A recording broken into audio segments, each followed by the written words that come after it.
வணக்கம். குரலோடு பேசுவோம் திரு குரலோடு பேசுவோம். இப்போ சிலர் உதவி செய்யும்போது இதை செய்கிறதுனால எனக்கு என்ன பலன்? இன்றைக்கி எல்லாமே ஒரு வியாபார பரிவர்த்தனை நோக்கத்தில் இருக்கிறதுனால இதை செஞ்சால் எனக்கு இது கிடைக்குமா, இந்த விதை போட்டால் எனக்கு என்ன பழம் கிடைக்கும், பழம் கிடைக்காதுன்னா எதுக்கு விதை போடணும் அப்படிங்கிற ஒரு பார்வையும் நோக்கமும் தான் இன்றைக்கி இருக்குது இன்றைய சூழலில், இல்லையா? எனக்கு வேலை இல்லாமல் போன வருடத்தில் சில இதில் சொல்லியிருப்பேன் இல்லையா? அப்போ இருக்கிற பேங்க் பேலன்ஸ் எல்லாம் கரையுது, எல்லாம் போகுது, விற்கிறோம், சில இதெல்லாம் பண்ணுறோம். என்னன்னு ஒரு சூழல் 1 மாதம் 2 மாதம் ஆகுது, 3 மாதம் ஆகுது, அப்படியே தொடர்ந்து போகுது. இப்போ ஒரு நண்பர்கிட்ட சும்மா பேசுகிறோம், எப்படி இருக்கீங்களா, தேடிட்டுருக்கோம், போயிட்டுருக்கு அப்படின்னு. எப்படி சமாளிக்கிறீங்கன்னா, ஏதோ இருக்கிறத வச்சு அப்படின்னா, அப்படியா உங்கள் அக்கௌண்ட் நம்பர் சொல்லுங்கள் அப்படின்னாரு. இல்லைங்க பரவாயில்ல, இல்லை நீங்கள் சொல்லுங்கள், இல்லை உங்கள் ஃபோன் நம்பர் தானா அப்படின்ட்டு. இங்கே நம்ம ஊரில் ஜிபே இருக்கிற மாதிரி இங்கே ஜெல்ல உடனே பணத்தை அனுப்பிச்சிட்டார். $1 $2 இல்லைங்க, கிட்டத்தட்ட $20,000, 18 லட்சம் ரூபாய்க்கு மேலே. நான் என்ன செய்வேன்னு நினச்சி அவர் செஞ்சுருப்பார் இந்த உதவியை? ஒன்றுமே இல்லை. இது மாதிரி இன்னொருத்தர் வேறொரு தருணத்தில் என் பையனுக்கு காலேஜ் ஃபீஸ் கட்டணும், மற்றது எந்த செலவுகளும் நிற்கலை. ஓகே, ஸோ இது மாதிரி ஒரு உதவி செய்கிறது, இதை செய்கிறதுனால எனக்கு என்ன பயன் அப்படின்னு கருதாமல் செய்யக்கூடியவங்க கட்டாயம் இருக்க தான் செய்கிறாங்க. அப்படி செய்கிறவங்களுடைய இதை எடுத்து பார்த்தா, அதை நன்மை அப்படின்னு எடுத்து பார்த்தா, அது கடலை விட பெருசாக இருக்குது அப்படின்னு சொல்கிறாங்க. யாருக்கு நன்மைன்னு ஒரு கேள்வி இருக்குல்ல. குறள் சொல்லிடுறேன். 103வது குறள் இது. செய் நன்றி அறிதல் அதிகாரம் 11வது அதிகாரத்தில் 103வது குறள். பயன் தூக்கார் செய்த உதவி நயன் தூக்கின் நன்மை கடலிற்பெரிது அப்படின்னு. இங்கே ஃபஸ்ட்டு குறள் உதவி, 2வது குறள் நன்றின்னு சொல்லியிருப்பார், காலத்தினால் செய்த நன்றி, 3வது குறள் உதவின்னு சொல்கிறார். அந்த சைக்கிள் நீங்கள் பார்க்கலாம், சுழற்சி. ஏன்னா உதவி செஞ்சால் நன்றிக்கு உரியதானது. நன்றி நம்ம தொடர்ந்து ஒரு விஷயத்துக்காக நன்றி செலுத்திக்கிட்டு இருக்கும்போது நம்ம உதவி செய்கிற இடத்துக்கு வருவோம். ஓகே, உதவி செய்கிற நோக்கமும் வரும், அதற்கான செல்வமும் செல்வாக்கும் சொல்வாக்கும் சூழலும் எல்லாமே அமையும் அப்படிங்கிறதும் உண்மைதான்.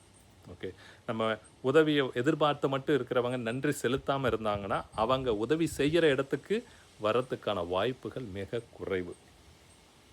அதனால் இங்கே பயன் தூக்கார் செய்த உதவி நயன் தூக்கின் நன்மை கடலில் பெரிது அப்படின்னா, இந்த நன்மை யாருக்கு பெரிது?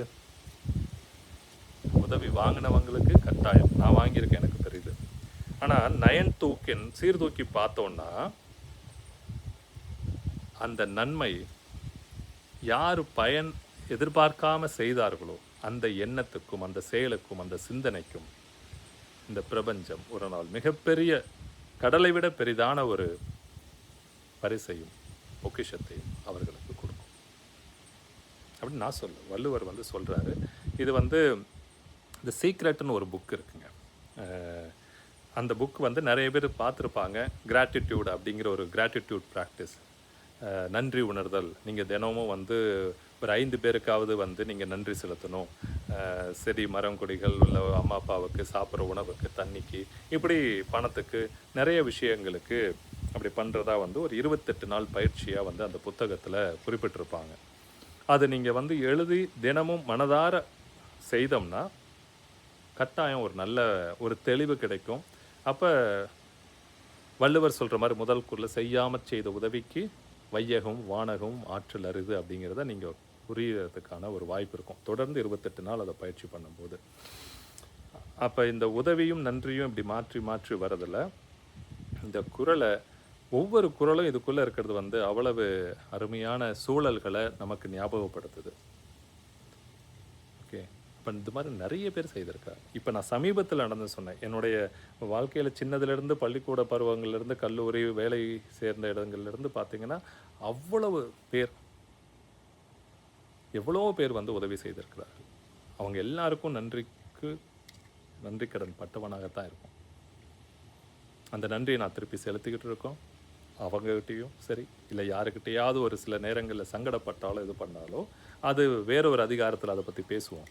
ஆனால் உதவியும் நன்றியும் கட்டாயம் நம்ம உதவி செய்ய முடியாத ஒரு இடத்துல சூழலில் இருந்தால் கூட நமக்கு அன்றாடம் நடக்கக்கூடிய நிகழ்வுகளுக்கும் இன்றைக்கி இருக்கக்கூடிய சூழ்நிலையில் இறைவன் நல்லபடியாக வச்சுருக்காரு. ஏதோ ஒரு நம்மளால் யோசிக்க முடியுது, பேச முடியுது. இந்த மூச்சு என் உடம்போடு ஒட்டிக்கிட்டு இருக்கிற வரைக்கும் தான் இது எல்லாமே.